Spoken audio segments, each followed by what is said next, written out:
రైతులు నష్టపోతే కనీసం దాని గురించి చంద్రబాబు నష్టపరిహారాన్ని గురించి పట్టించుకోవడం లేదు. జగన్మోహన్ రెడ్డి గారు ముఖ్యమంత్రిగా ఉన్నటువంటి సమయంలో ఇన్పుట్ సబ్సిడీ ఏ సీజన్లో పంట నష్టం జరిగితే అదే సీజన్లో రైతుల ఖాతాలో జమ చేసేటువంటి ఒక సాంప్రదాయాన్ని తీసుకురావడం జరిగింది. ఆ సాంప్రదాయాలు ఏదైతే రైతులకు మేలు కలుగుతాయి అనేటువంటి ఉన్నాయో, రైతులకు మైలు కలిగించేటువంటి అంశాలు ఏదైతే ఉన్నాయో వాటన్నిటినీ ఈరోజు నిర్వీర్యం చేసి అటకెక్కించేసి చంద్రబాబు నాయుడు అన్ని రకాలు కూడా రైతులు ఇబ్బంది పడుతున్నాడు. 0 వడ్డీ పంట రుణాలు అయితే రైతులు దాదాపుగా మర్చిపోయినటువంటి పరిస్థితి. అందుకనే దాదాపుగా ఈ 2 సంవత్సరాల కాలంలోనే రైతులు 25,000 కోట్ల రూపాయల పైన నష్టపోయారు. దానికి సంబంధించి విపరీతంగా ఈరోజు బాధపడేటువంటి పరిస్థితులు ఉన్నాయి. ఈరోజు అన్ని జిల్లాలతో పాటు నెల్లూరు జిల్లాకు సంబంధించి కూడా సీతారామపురం ప్రాంతంలో మొక్కజొన్న వేస్తే వాళ్ళు ఈరోజు పాపం చెప్తున్నారు, అయ్యా మాకు కనీసం 1,600 రూపాయలకి ఈరోజు మేము తెగనమ్ముకునేటువంటి పరిస్థితి ఏర్పడింది. ఆ విధంగా అనేక రకాలైనటువంటి ఇబ్బందులు పడుతున్నాం. ఏ పంటకి కూడా గిట్టుబాటు ధర వచ్చేటువంటి పరిస్థితి లేదు. ప్రతి పంట ఈరోజు నష్టం వాటిల్లుతుంది. దాని ద్వారా ఈరోజు ఆ రోజు జగన్మోహన్ రెడ్డి గారు ఇదే జిల్లాకు సంబంధించి నేను వ్యవసాయ శాఖ మంత్రిగా ఉన్నప్పుడు మా అందరికన్నా ముందు రైతులకు సంబంధించి మొక్కజొన్న వచ్చే ముందు ఒక సమీక్ష సమావేశం ఏర్పాటు చేసి ఏ పంట ఏ సమయంలో ముందుకు వస్తుందని ముందుగానే ఆయన సమీక్షలు ఏర్పాటు చేసేవాడు. సమీక్ష సమావేశంలో సమీక్షించేవాడు. ఆ పంటలకు సంబంధించి మొక్కజొన్న పంట వస్తుంది, మార్కెట్లో ఆ రోజు అనేటువంటి గిట్టుబాటు ధర కన్నా ఏమైనా తగ్గుతుందేమో, కాబట్టి వెంటనే మార్కెట్ని సిద్ధంగా ఉంచండి, సమాయత్తం చేయండి, మార్కెట్ ద్వారా కొనుగోలు చేయండి అంటే ఆ రోజు గిట్టుబాటు ధర కనీస మద్దతు ధర కన్నా కాస్త తక్కువగా ఉన్నటువంటి పరిస్థితుల్లో వెంటనే మార్కెట్ రంగప్రవేశం చేసిన వెంటనే ఆ రోజు రైతుల దగ్గర కనీస మద్దతు ధర చెల్లించి ఆ రోజు వ్యాపారులు కానీ దళారులు కానీ కొనుగోలు చేయడం జరిగింది.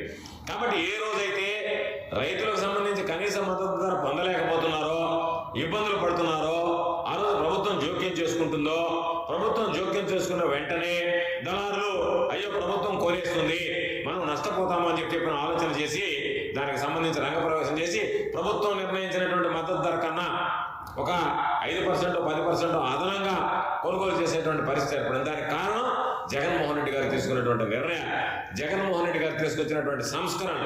ఈరోజు ఆ పరిస్థితి లేకుండా రైతులు అన్ని విధాలా నష్టపోతుంటే ఈ ప్రభుత్వం పట్టించుకోకుండా కనీసం గతంలో పత్తి రైతులు, మిర్చి రైతులు కంటికి కడివిడి ఏడ్చారు, ఇబ్బందులు పడ్డారు.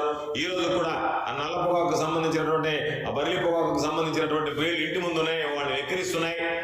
ఆ పంట పండించి పాప రైతులు అమ్ముకోలేక ఇళ్లలో పెట్టుకుని ప్రతిరోజు వాటిని చూస్తే దిగాల పడేటువంటి పరిస్థితి ఏర్పడింది. తెచ్చుకున్నటువంటి అప్పులు కట్టలేక మరలా తిరిగి పాప అప్పులు పుట్టక ఈరోజు ప్రభుత్వం కూడా వాళ్ళ గురించి ఆలోచన చేయక కనీస మద్దతు ధర లభించినటువంటి పరిస్థితుల్లో రైతులు పడుతున్నటువంటి బాధలు వర్ణాతీతం. కాబట్టి చంద్రబాబు నాయుడు గారు నేను బిజినెస్ రిఫార్మర్ అని ఆయన ప్రకటించుకోవడం, కొంతమంది ఇచ్చినటువంటి ఆ బిజినెస్ రిఫార్మర్ అవార్డులతో ఆహా ఇంతకన్నా బిజినెస్ రిఫార్మర్ ఈ దేశంలో ఈ ప్రపంచంలో ఎవరన్నా ఉన్నారా అన్నట్టుగా దాని గురించి ఆయన పొగిడించుకోవడం.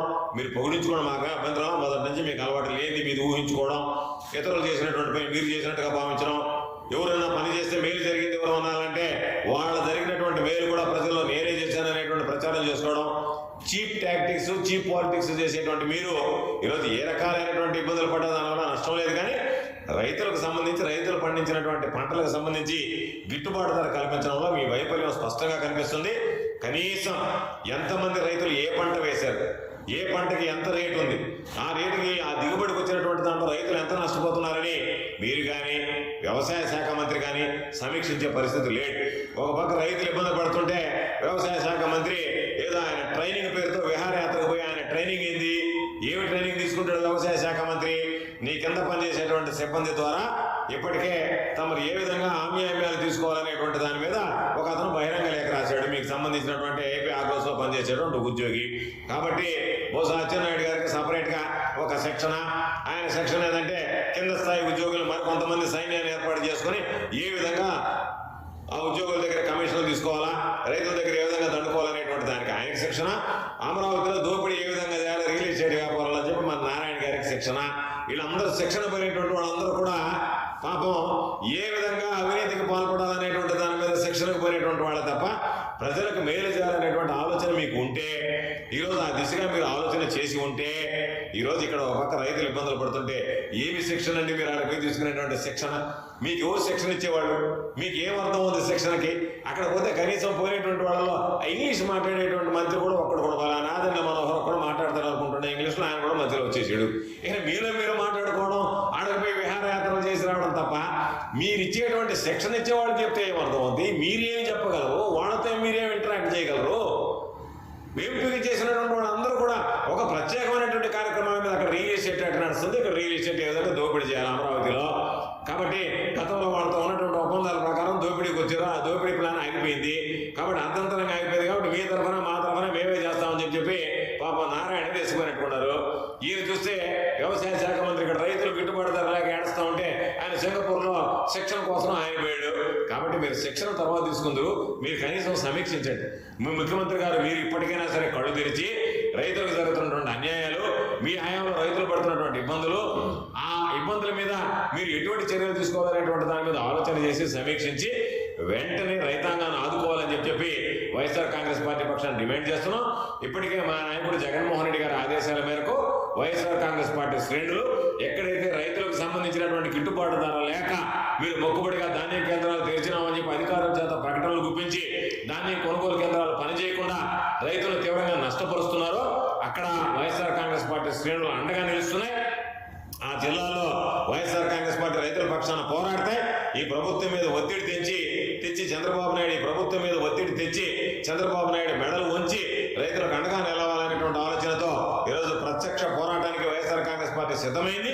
అందులో భాగంగా గత కొద్ది రోజులుగా వైఎస్ఆర్ కాంగ్రెస్ పార్టీ శ్రేణులు నిరసన దీక్షలు ఆందోళన చేసి రైతులకు మద్దతుగా నిలుస్తున్నాయి. కాబట్టి ఈ చెమిటి ప్రభుత్వానికి ఇప్పటికైనా ఆ గోడు వినిపించాలని, కళ్ళు ఉండి కూడా చూడలేనటువంటి కబోదులైనటువంటి గుడ్డి ప్రభుత్వానికి కనీసం రైతుల బాధలు ప్రత్యక్షంగా క్షేత్రస్థాయిలో చూసి అయినా సరే కళ్ళు తెరవాలని, ఆ విధంగా రైతుల గురించి ఆలోచన చేయాలని వైఎస్ఆర్ కాంగ్రెస్ పార్టీ పక్షాన్ని మేము డిమాండ్ చేస్తున్నాం.